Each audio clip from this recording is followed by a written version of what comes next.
कथा कहानी किस्से के इस वीडियो में आज की ये कहानी है सबसे बड़े त्यागी और दानी सत्यवादी हरिश्चंद्र की। एक समय की बात है, स्वर्ग में देवराज इंद्र, गुरु विश्वामित्र, आचार्य वशिष्ठ, सब बड़े लोग बैठकर चर्चा कर रहे थे कि इन दिनों सबसे बड़ा त्यागी और सबसे बड़ा सत्यवादी और सबसे बड़ा दानी कौन है। तभी अचानक गुरु वशिष्ठ ने कहा, मेरी नजर में सबसे बड़ा त्यागी पृथ्वी के इन दिनों के राजा हरिश्चंद्र है। तब विश्वामित्र ने कहा कि आचार्य, मैं भी पृथ्वी पर लंबे समय से हूँ। जहाँ तक मेरी जानकारी है, तीनों लोकों में सबसे बड़ा त्यागी होना किसी पृथ्वीवासी के बस में नहीं है। इस पर आचार्य वशिष्ठ ने कहा, महर्षि, मैं सत्य कह रहा हूँ। यदि आपको विश्वास न हो तो हम सब की ओर से आप ही परीक्षा लेकर हमें बता दीजिए कि सबसे बड़ा त्यागी हरिश्चंद्र है या कोई और है। इसके बाद विश्वामित्र पृथ्वी पर आए। राजा हरिश्चंद्र उस समय जंगल में थे। विश्वामित्र राजा के सामने एक तपस्वी के रूप में प्रकट हुए। राजा ने महर्षि को देखा और प्रणाम करते हुए कहा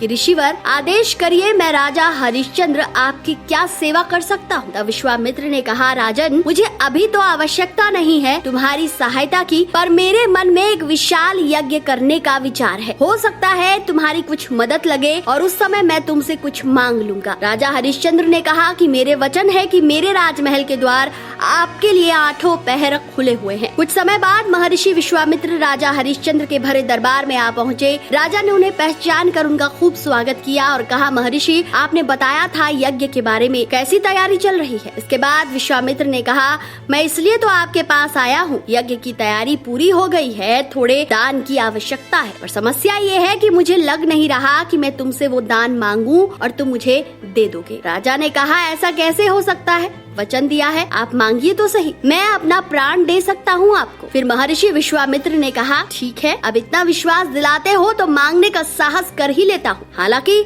भरोसा अभी भी नहीं है। राजा ने कहा कि आप मांगिए। तब विश्वामित्र ने कहा, सुनो राजन, मुझे दान में तुम्हारा सारा स्वर्ण, तुम्हारा सारा धन और तुम्हारा पूरा राज्य चाहिए। महर्षि की इस मांग पर सब अचंभित थे, सब दुखी थे और सबको लगता था ये ना माने जाने वाली मांग है। सन्न राज्यसभा में प्रसन्न मुख राजा ने मुस्कुराते हुए कहा, बहुत ही सामान्य चीज मांगी है आपने महर्षि। मैं इस भरी राज्यसभा और इन पंच तत्वों को साक्षी करके इसी क्षण आपको अपनी पूरी संपत्ति और अपना राजपाट दान करता हूँ। महर्षि ने चकित होते हुए कहा, वाह राजन, ऐसा दान तो सिर्फ तुम दे सकते हो, पर शास्त्रों में एक बात कही गई है, दान का संकल्प बिना दक्षिणा के नहीं होता, दान के साथ कुछ दक्षिणा देनी पड़ती है, तो अब तुमसे दक्षिणा की भी अपेक्षा है। इस पर राजा ने कहा, बिल्कुल, मैं भी सहमत हूँ, मांगिए, आप क्या मांगते हैं। तब विश्वामित्र बोले, 1000 स्वर्ण मुद्राएं दक्षिणा में मिले। राजा ने फौरन अपने खजांची से कहा, सुनो खजांची जैसे उठने को हुआ तो विश्वामित्र ने उसे कहा कि बैठ जाओ, अब तुम्हारा राजा मैं हूँ। कुछ ही क्षण पहले तुम्हारा राजा मुझे ये सब कुछ दान कर चुका है, और दान ली हुई वस्तु में से दान क्या करना। इस पर महाराज बोले, क्षमा कीजिए महर्षि, मैं भूल गया, मैं संध्या तक आपको 1000 स्वर्ण मुद्रा दक्षिणा के रूप में दे दूंगा। महर्षि ने कहा, ठीक है, लेकिन शाम तक मुझे दक्षिणा ना दे पाए तो मैं तुम्हारा दान तुम्हें वापस लौटा दूंगा। चिंता में पड़े हरिश्चंद्र अपनी पत्नी तारा और अपने छोटे पुत्र रोहित को लेकर बाहर निकले। राजा सामान्य मनुष्य थे, कौन उन्हें 1000 स्वर्ण मुद्राएं देता। तो राजा ने स्वयं को दासों के दरबार में खड़े होकर कहा, मैं स्वयं की बोली लगाता हूँ, कोई मुझे खरीद ले, पर मुझे 1000 मुद्राएं चाहिए। नगर के द्वार पर जब हरिश्चंद्र ने यह ऐलान किया तो बड़े बड़े सेठ पीछे हट गए, कोई सामने नहीं आया। बनारस के उस घाट पर गंगा के किनारे शमशान में शवों के अंतिम क्रिया कराने वाले